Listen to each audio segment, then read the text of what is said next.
Blessings of Light. I'm Reverend Harrison Roy Heske, and you're about to see a lecture. When we begin the path, sometimes we do not know, for the path is windy, and we do not see the bends or the end.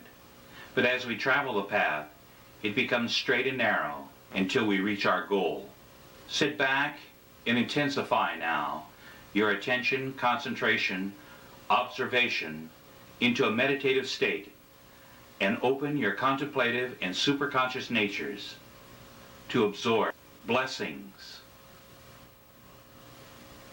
Tonight on April the 16th, 1979 at 2500 Poly Highway is the universe is an infinite number of radiant lines of light in the form of electromagnetic lines.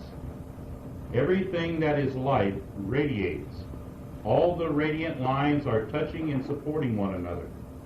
In your body of light, these become the electromagnetic highways to the stars, planets, other beings, and God. And tonight we'll be talking about stepping into light, thatness, the cosmic principle, the mind principle, the intellect principle, the ego principle, and mind stuff, and the bands of light and energy around the planet, and light body and astral body projection, and the structure of the atom and the movement of consciousness within the various levels of atoms. And we'll be also talking about the blue pearl and the movement of the spirit body.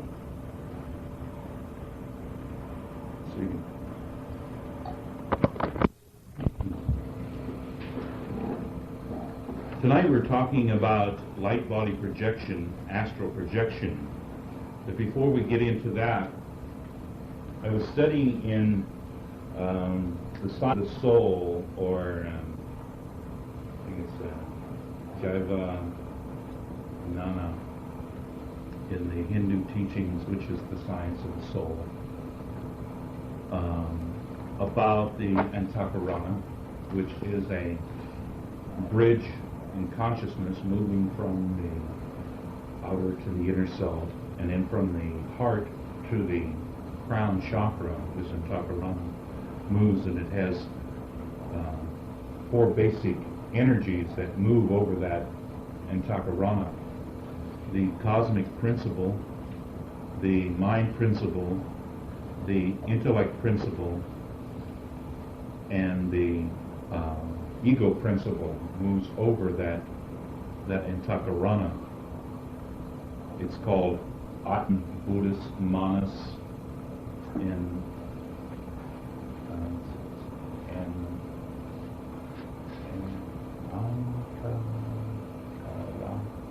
I can't remember the name for the ego principle, but they all, and the mind stuff was called Chittam.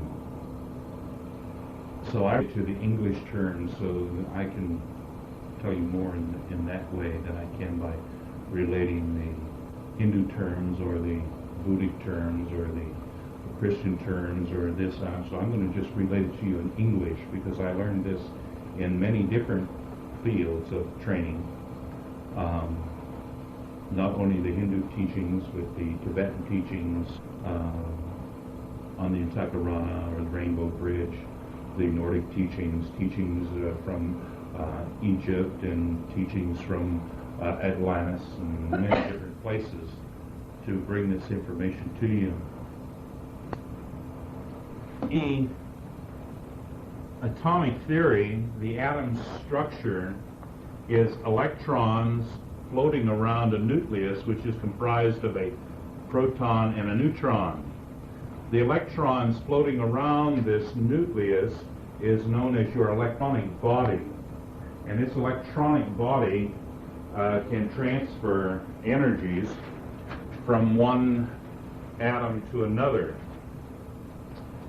In the center here is the proton, which is an atomic particle, and it is your atomic body. In the neutron is the neutral body, and then there's a space in between here, and this is thatness, spirit, unconditioned, pure consciousness, which we call tatwa, or that, or as my name is Tat, T-A-T means that, thatness.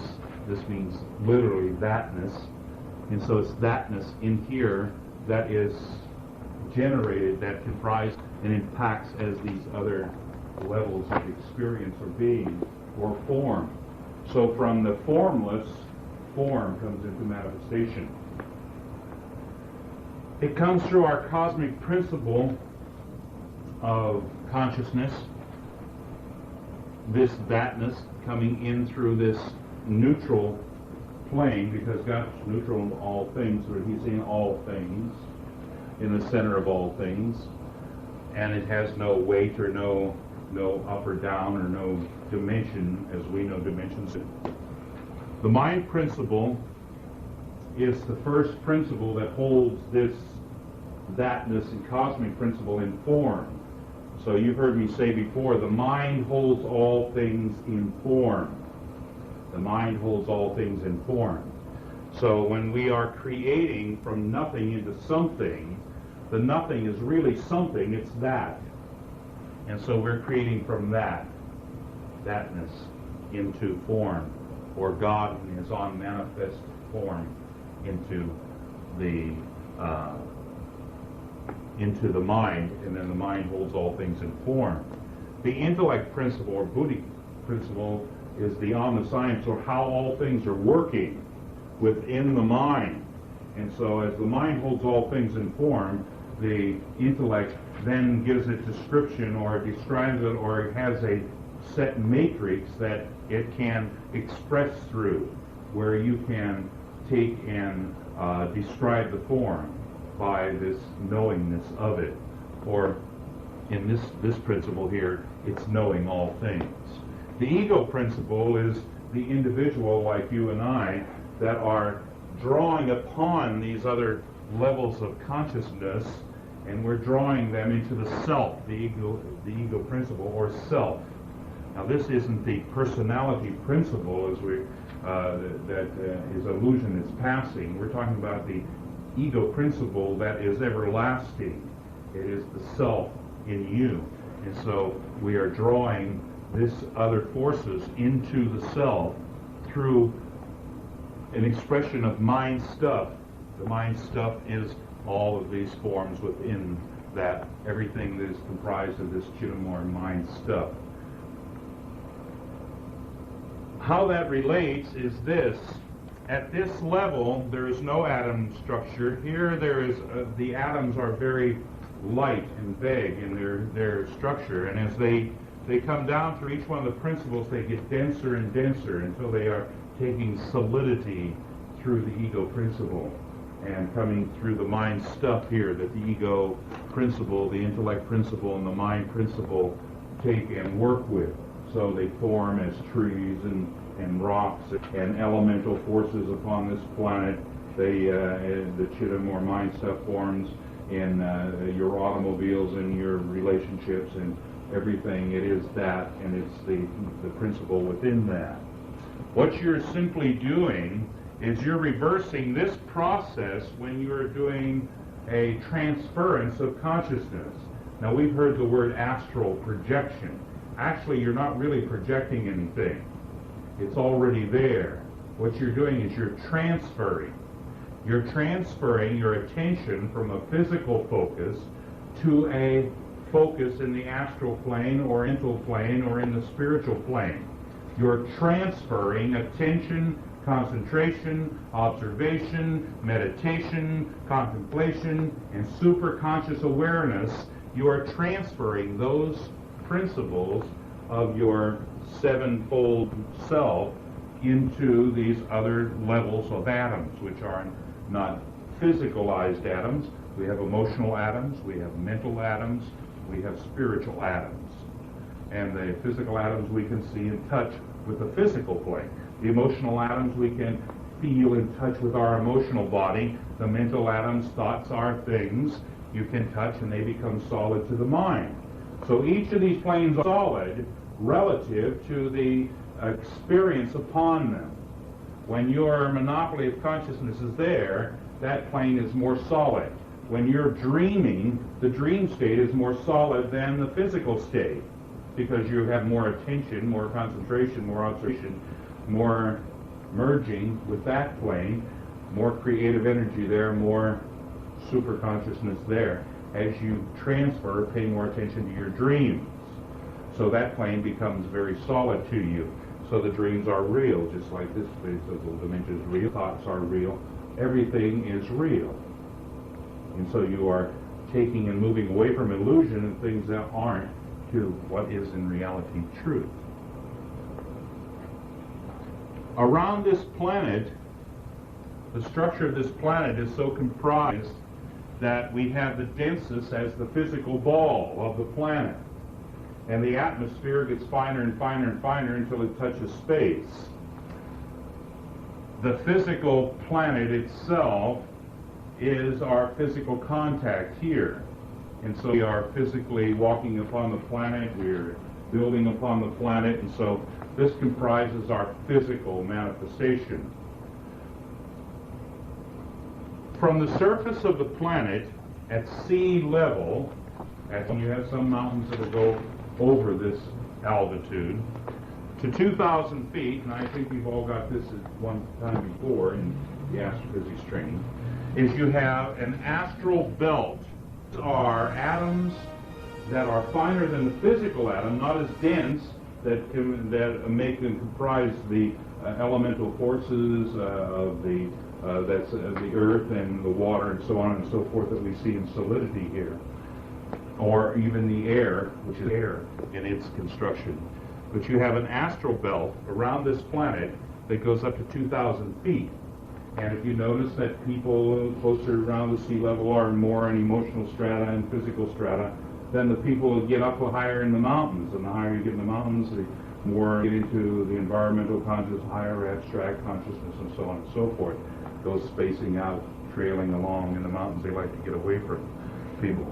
The next belt of energy that we have goes from 2,000 feet to 6,000 feet, and this is like reason, logic, thinking, calculating part of mind force that is held to the planet. Now, people that are walking around on the planet are doing this. They are sending their antennas up. So here, they are sending their antenna up into astral force, and if they begin to think, they're just feeling walking around on the earth. But when they start thinking, their antennas go up into that strata. So now they're picking up that strata around the planet. They're picking up that kind of consciousness. And so now they get to think. It takes us from crawling on the earth to standing up on the earth before we start setting our antennas up enough to get this thinking strata. And we have to be attuned there. And we're attuned there, nature itself, by our mothers, our fathers, by societies, by groups of people, so on and so forth. You're attuned to this thinking strata. And this thinking strata has in it basic forces that cause, and if you were an English person, you would be thinking in English. If you were some in other languages, some other person's thinking in some other language, you would get the same principle, but interpreted through that language. Now, as this person starts to awareness of consciousness, their antenna starts going up a little higher, where they start reaching up into a higher strata of consciousness, and they bring this strata down, which is from 6,000 to 9,000 feet, and this is an environmental strata. Some people just can't get to that altitude, and some people, if they go up in the mountains, their nose bleeds and everything else, they got to get back to the lower levels, closer to the Earth's surface, you see, because it's too thin for them there. Their consciousness is too dense, and it's being drawn off. And if you notice, some people can't stand it in the mountains. The environmental energies where their auras spread out. Their auras are really tight down here at the earth level. They're a little more expanded in the astral level, and they get a little more expanded in the mind level. And when they get in this environmental mind, it's even more expanded. So each of these levels is a more expanded, because it's drawing more and more forces into the aura to expand the aura. So you are not just drawing the dense, you're starting to draw finer and finer substance. From 9,000 feet to 12,000 feet, now we're pulling an abstract consciousness or higher mind consciousness, ideas. And a lot of writers go up into the mountains to write and do things like this, or they reach that altitude in consciousness by their attitude. And if you're flying an airplane, they use those same terms, attitude and altitude. Your attitude towards the horizon will give you your altitude that you're going to be climbing to.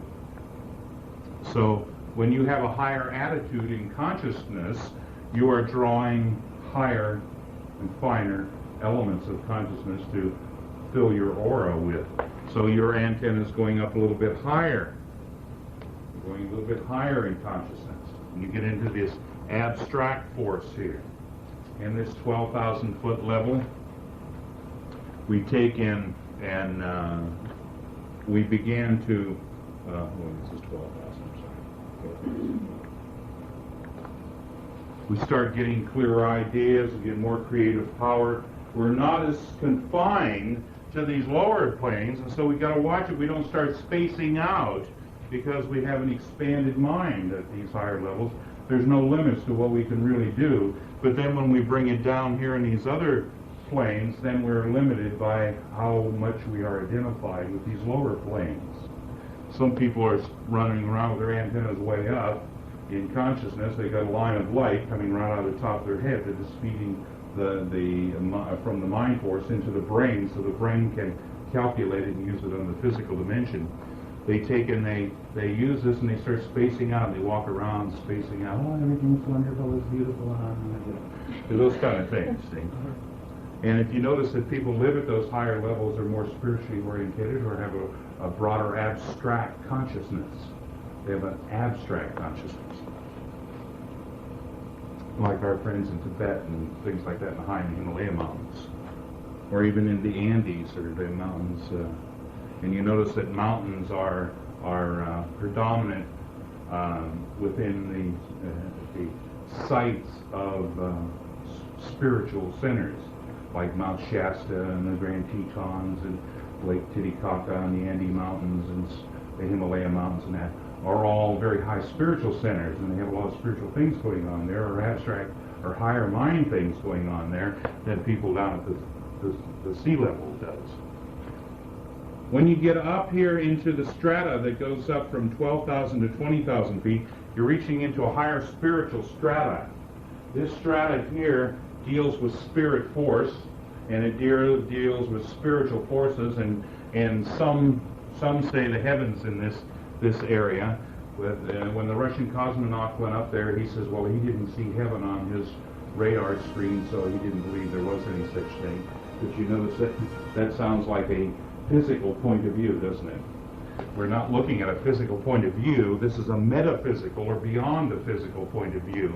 And so when you're reaching up into that altitude, you're getting spiritual wisdoms and consciousness that relates to all these lower dimensions of consciousness. Each one of your chakras, as they open, you also get more and more of these higher stratas too, because it heightens this line of energy that you're walking around the planet with. Now as we move into the next level here, about 20,000 feet, we start moving into the universal mind strata. And a lot of people get real spiritual. They get filled with the Holy Spirit, and they start talking in tongues. Because in this universal mind strata, the first thing you reach is all the bands of language from the beginning of time till now. And you have all these bands, the now going into the ancient languages. And so you have all those accumulation of thought impulse forms still around this planet at that level. And so when you're there, you maybe start talking in tongues and you don't know, oh, it's so spiritual and all this. You're bringing it through your spiritual abstract mind, through your environmental consciousness down into your thinking mind, into your emotional body, and then bringing it to physical manifestation through sound, through running the impulse that you're getting from this higher level over through letting it vibrate the air that goes over your vocal cords, and then you may start talking in tongues or some other language. And I know at times I was giving readings, I'd be going deeper and deeper and going back in the Akashic light, and I would pick up another language, and I'd be reading, and when we play the tape back, we were both understanding each other. When we played the tape back, there was this foreign language on the tape, and I was speaking this foreign language. That happened about 3 years ago, and I only did it half a dozen times till I realized I had to keep pushing deeper into universal mind. Once we reach above all these languages and that strata, we reach a basic mind principle of human mind. The human mind, the one mind of humanity. And in this principle here, the Buddhic principle as applies to this planet, or intellect principle as applies to this planet, we are getting basic impression of consciousness and awareness. And as we get the basic impression, then it will come through our interpretation by what language we speak or the way we articulate as we bring it through the various levels of consciousness. Now, if there's a level here that's anemic or is not developed or is not getting fed as much as another level, it'll kind of, like a bottleneck, it'll take and cut off some of those impressions as it comes down to you, and you get bits and pieces instead of a steady channel. And so you are creating a channel of light. And by meditating in the same place at the same time, and that you are building a channel much more efficiently into these higher stratas. And that's why we give you an altar to set up, and why we said to meditate at a particular time, and so on and so forth. So you could build this line of energy up into this higher strata, so you could pull upon these forces. Now, as you get past this plane, as it applies to the physical dimension, you start going into a plane that deals with cosmic consciousness. And when you pull into this white light radiance around the planet, you are now getting white light consciousness, getting aware of that. So it may seem dark to you when you first start out, and it gets lighter and lighter until you have this bright light. You notice when we first go inside, it's dark, and what we're doing is we're turning that darkness into light. Because when you're not looking through the physical eyes, you are now perceiving. You have to be looking somewhere all the time, because the spiritual eye is never closed. The physical eye is open and closed, but the spiritual eye never closes. It is always open. And so the eye of the self, the true identity of God that is in you, is always open. And so this eye can always see. And it can see all the other levels, because it is bringing the energy from the sun, converting it into the impulses that radiate the other rays down to the planet's surface. Now you get a master that takes and focuses on a particular ray. He reaches out through this cosmic force out into the universal structure, and he'll pull upon a particular colored ray. If he's pulling on first ray power, he'll be pulling the blue ray. If he's pulling on second ray power, he'll be pulling on the golden ray. And if he's pulling on the third ray power, he'll be pulling on the pink ray. And so you have those three flames, the threefold flame of the cosmic forces. And he's pulling upon one or all of those. If he's drawing white light from the cosmic forces, he may be bringing that white light, because it is on condition and pure, into manifestation through a blue ray principle. You see, truth and reality and peace and harmony and rhythm and vibration. And that master will use the things of that, like mantras and songs and meditating on peace and bringing harmony to the world and expressing through that power, the Shaktipat, or power of the universe, you see. And so each master that lived, like El Moria, and today we have a blue ray master like Muktananda upon the planet, he pulls this blue ray to the Earth's surface, and there he attunes other people to vibrate like that, so their antenna will go out there and pull that same principle. The more you pull it, the broader this line gets.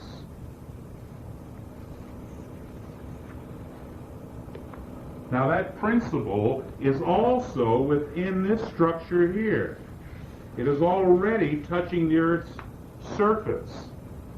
That blue ray would already be touching. Here he's getting in a pure cosmic psychic force, brings it in and pulls it in individual logos or individual ego principle, you see. Brings that down. And he must have a step-down transformer for each of those levels of consciousness. And so here's a master, and he may say, oh boy, I wonder if I'll ever get as high as this master, you see. Well, I learned this a long time ago, and I didn't learn it from physical masters. Though I had a lot of physical masters that confirmed me, and that's what's happened to me, I learned it from spiritual beings that came to me, my guides and my spiritual beings. Now, I wanted to go astral traveling, like probably a lot of you like to go astral traveling. But I was afraid of the unknown. I didn't know what was going to happen to my body when I got out of it. I didn't know if I was going to walk in that wall, materialize in the wall. I didn't understand the levels of consciousness. And so I kept praying. I wanted a guide. I wanted someone to show me. And I kept asking people on the earth, and none of them could really tell me. I didn't know the masters of the East and that then. I'd got out of my body, and I'd been doing it, but I didn't realize I was doing that. And I wasn't doing it, I wasn't traveling the astral belt at the level I wanted to travel at. I was still bound to earth images of the astral plane. So when I got out, I'd be walking around on the earth still. But I wanted to go in the astral plane where you could create things and where you could have other experiences of consciousness, because the density is closer to the earth, gives you earth images, closer to the mind gives you mental power of the astral plane. And so this plane has equal parts of physical astral force. It has 7 levels to it.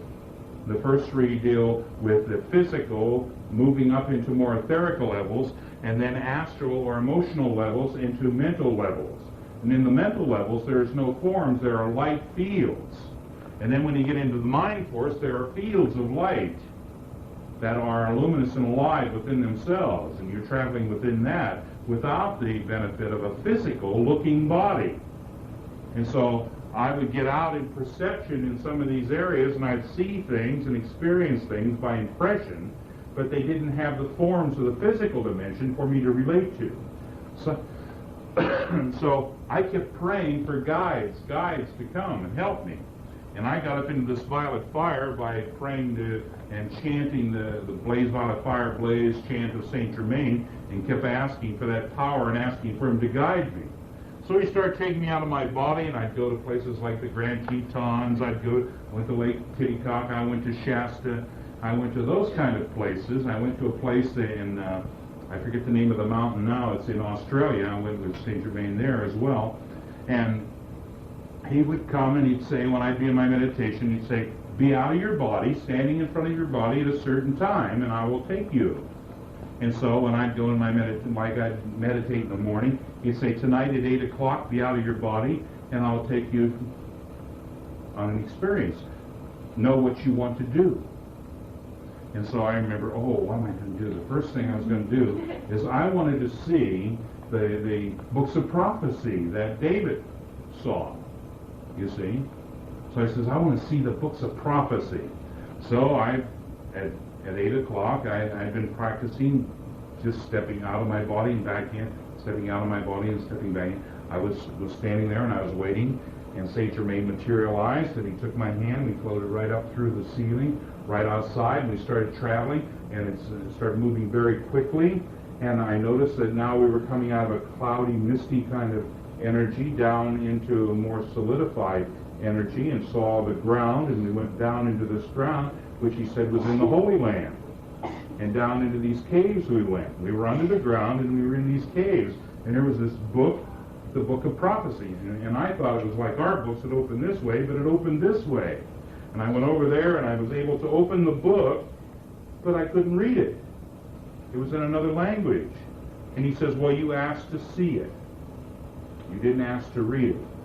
And so I found out at that point, you have to be very precise with what you want to experience. It's more exacting than this physical dimension. And these get more and more exacting. The deeper and deeper in you get, they are exactly what they are. They're not diluted by what we call tolerances. The tolerances get less and less and less as you get higher and higher and higher. They get more exacting. And so in consciousness, you find that, gee, it used to take a while for things to come into manifestation. Now you got to watch what you say, because what you say starts coming into being. Then you got to watch what you think, because then thinking comes into being. Then the next thing you do, you have to watch what you imagine, because what you imagine will come into being. You see, as you open each one of these chakras and progress higher and higher, these things become solid to your experience, no matter what dimension you are in. If you're on the physical dimension and there are 5,000 people who are hungry out there, you start concentrating up here and imagining that they have an endless supply of fishes and that, or as much as they need, coming out of these baskets, like Jesus did. Then out comes the food, and he ends up with 17 baskets when he started out with 3 fishes and 2 loaves or something like that. I forget how many it was at this point, but he started out with so many fishes and so many loaves and ended up with a multiple of that and fed 5,000 people as well. Because the imagination now takes and makes transfiguration by the dropping of the atoms from these higher forces down and taking and affecting the lower atoms and causing their vibrations to simulate the higher vibration. Whichever the monopoly of consciousness is in affects the atoms of the other planes. If you're predominantly an emotional person, it'll affect all the other planes of your consciousness. If you raise to your center of response to an intellectual person, that will affect your plane. If you raise it to a soulful person, then those atoms will affect the other atoms. You understand what I'm saying? If you get into a creative energy, then the creative atoms will affect your environmental atoms, your thinking, your emotional atoms, your physical atoms. You notice that? And you'll even notice that you dress different because you are in a different area of consciousness than that. People that get in higher and higher levels of consciousness, when they get up here in the abstract plane, did you ever notice how some people that are very abstract dress very abstract with very blazing colors and different shapes to their clothes than other people? You see? Because it depends on what level you're in here. The people are in system here. They got suits and ties, and they're all walking around. Emotional people there, they got kind of baggy clothes and stuff. And the earth people, man, they got to have something that if it gets a little dirty or something, it just looks like the earth.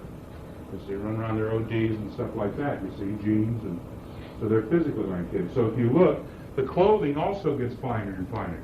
If you notice, the masters wear silks, you see, and finer clothing, because their bodies now, the atoms of these higher levels of consciousness are affecting their body, and they can't take the coarser materials against their flesh.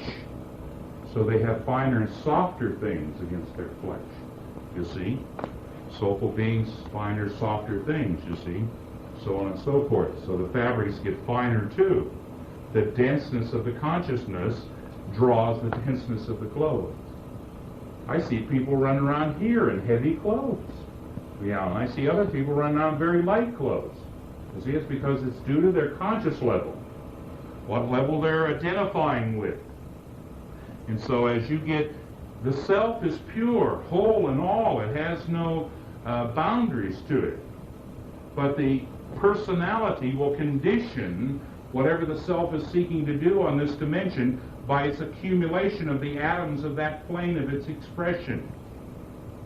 So the energy on that plane of expression, or the density of that plane of expression, will become qualified by these higher levels of consciousness. So the higher you get, the more it qualifies the lower levels of consciousness. When you're a spiritual being, it affects your body in a spiritual way. Like Jesus taking and after he was left the physical dimension, and in his resurrection, he took and turned to light, and then he reversed that again to first come as an etheric body when he appeared to Mary, or in a physical body solid enough for Thomas to touch and for him to have a meal with them of fish for breakfast. He said and had breakfast with them after his ascension in the room. If you read the Bible, there it is. He had reversed the atom structure by becoming solid so he could manifest a body in this dimension or not. Now, the body in this dimension is limited. But when it gets into these higher dimensions, it gets less and less limited until it identifies with its true nature as spirit, where it is formless, boundless, and infinite, and it's transcendental. It can touch any level of consciousness. You see, when you're in the clear consciousness, it's touching all the forms, whether they are the dense physical forms or atoms, the dense emotional forms or the emotional atoms, the mental atoms, so on and so forth. You see what I'm talking about now? Can you get this clear? Because you must come clear. See, the clear, still, white light. When we say still, clear, white light, it's not white like the color white. It is like clear, like a crystal. And so we're talking about a crystalline light, you see. And that's called the light of the Holy Spirit aspect that takes and touches all atoms, and is here surrounding and touching everything. Now, it isn't bound by form. So when on the 40th day after his resurrection, Jesus walking up the hill there and making the transfiguration, transfiguring, it meant he was lifting by his spiritual consciousness the atoms of his physical body, turning them to light. The atoms of his emotional body, turning them to light. The atoms of his mental body, turning them to light. He kept his identity as an individual being and turned each level to light. And if you notice, more spiritual beings are depicted with more light around them. So they glow with more light. People that are more physical, their skin is dull. Those that get more spiritual, they become more glowing. And so just look at the skin reflection of an individual. That's the first clue to see where they're at. If their skin is dull, it's the earth plane. And as it gets lighter and lighter, more translucent, more light showing from it, more spiritually orientated. And so the ability to transfer consciousness from one level to another and also incorporate and raise the other levels was the power of Christ, or the white light. Here, it can raise all these other levels from the earth.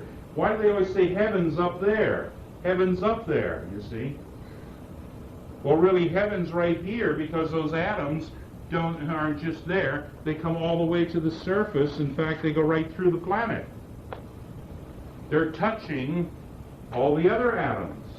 And so it's by dimension by dimension by dimension, or plane by plane by plane, that you're transferring your awareness.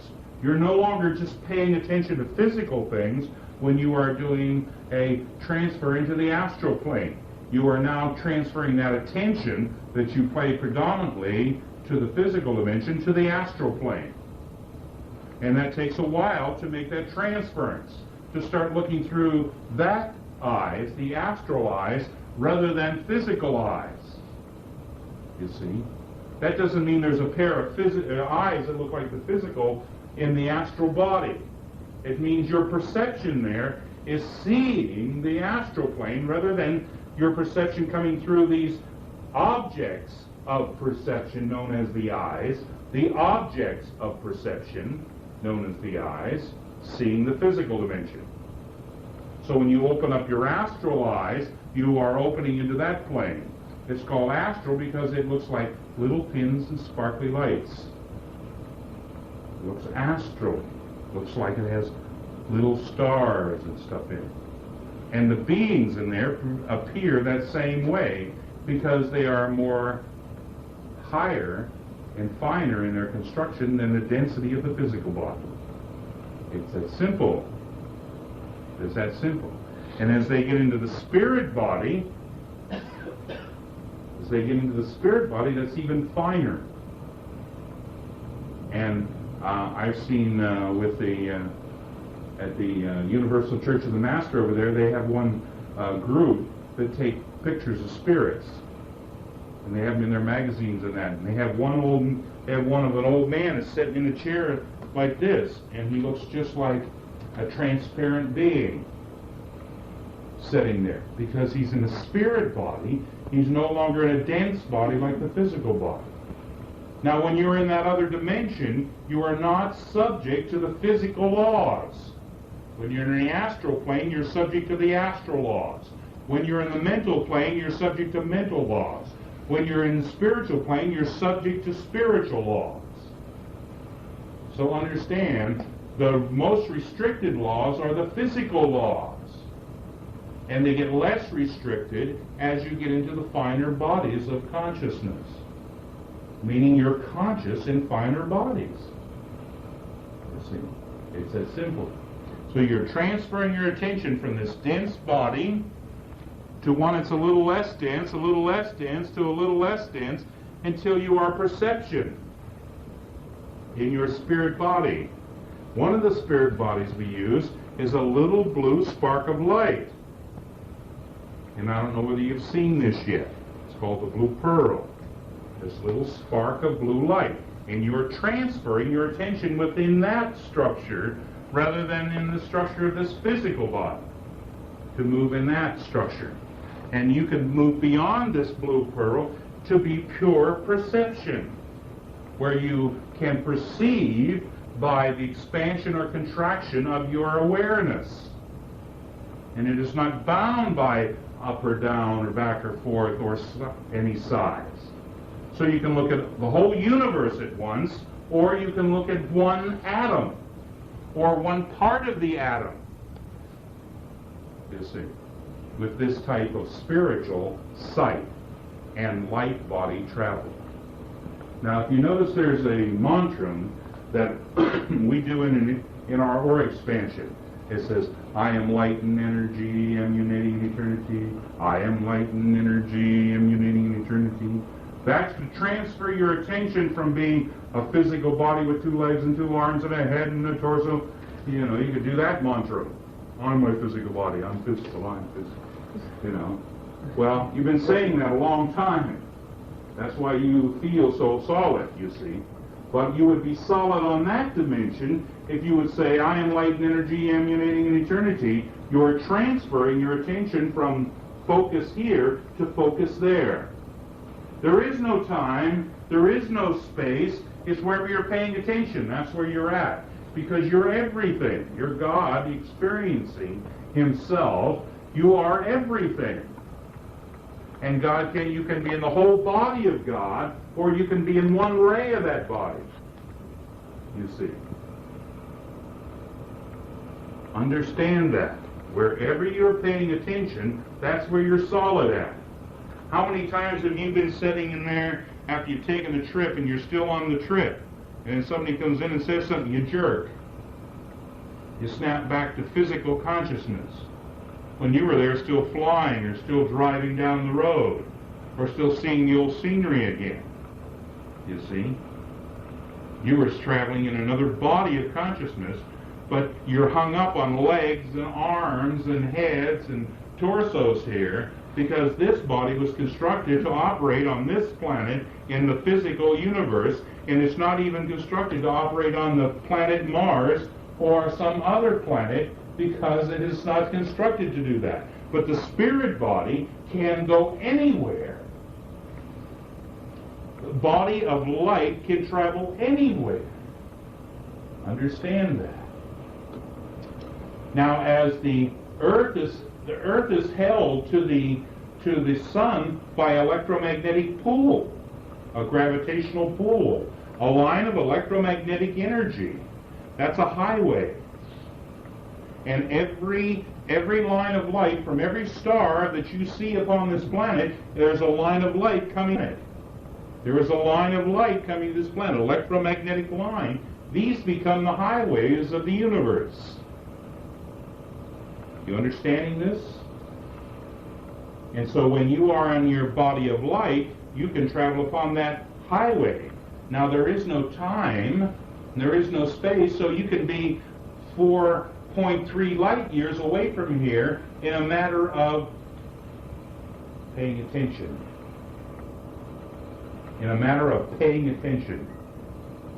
See? Wherever you're paying attention, that's where you're at. You've heard me say this over and over again. So when you are in a light body projection, as we call it, or transference of your attention from here to your light body, which is the energy moving through this, the light moving through this, the one life, then you can be expanded or contracted in that. That's how I was able to go across the abyss. When I wanted to leave this nebulic system of its stars and planets and go to Andromeda and go to the other nebulas, Orion and many of the other nebulic structures, there's a great abyss there, or a place that appears like there is nothing. The very ability to perceive that is your way there. Your very ability to perceive is your way there. So as you're perceiving that, you're paying more attention to that where you're at, and you have a transference. Now, when I was doing this and had it at the physical level, I was doing teleportation at the physical level. And you've read my book, First You're Here, Then You're There. This is the exact same principles I use. The Mother, Father, God coming through the various principles as I explained them in there. I raised the vibratory rate of the atoms of my physical body and saw them at another location. I kept seeing myself more there than I was here. And so my faith in movement, my lack of fear of the unknown, I knew I was indestructible because I was a spiritual being. I'm no longer the Son of Man, I'm the Son of God. I can experience in the universe. Christ showed me the way. Many masters have shown me the way. So I have faith in them. They did it. I can do it because I am a child of God just as they are a child of God. They're held in the image of God. I'm held in the image of God. When I surrender to that, I am that. I am that I am. I am that. Tetsit I am that. First you're here, then you're there. I am that. By identification, you are there. Identifying yourself there instead of here. Now, it wouldn't do for me to teleport this physical body to another planet. First of all, it's too dense, the atoms are too heavy to get off this planet without a great amount of push. And if you notice, they have to put them inside of a rocket ship that converts a lot of energy to make that push to get off this planet. The spirit body operates in a different way. Attraction, repulsion. It goes by attraction to these other places. The law of identification, by attraction, you transfer from one place to another. That place becomes attractive to you, and you no longer are here, so you repulse this place. I hate this place, I don't want this place to run. That isn't the kind of repulsion we're talking about. It's a natural repulsion when you have attraction. God is all attractive. God is all attractive, you know. Krishna, as they say in the Bhagavad Gita, is all attractive. God is all beautiful, you see, all attractive. So a lot of people took the physiological terminology of attraction and said, oh, they're beautiful, you see. That's the kind of attraction they related to, instead of the principle attraction. Principle. This is the key, the principle of it, you see. And it can have different descriptions on different levels of experience. So when you want to start traveling, I had certain pass knot rings. Boy, I go to get off the planet, I couldn't get any further than I could jump. Then when I got out of the astral belt, in the astral plane, and in the lower part of it, I couldn't relate to floating around too far off the earth, you see. Because I was afraid that, boy, I'd be thrown out into space, and then maybe I'd never get back. I had those fears. And I'm sure if you're going to be doing this, you might have some of those same things come up. But Christ was fearless. He overcome the death, disease, and suffering, you see. Buddha overcame death, disease, and suffering. Krishna overcame pleasure and pain, you see. Each great master told us the same things to the people in the language they could understand it, relating it to what they understood. If you're talking to people that understand sheep and sheep herders and mountains and things like this and earth and streams, you start talking to them in that language so they can understand it. Now we're getting into atomic consciousness, so now we can talk into higher principles of atoms and light. But what about Adam, the first Adam?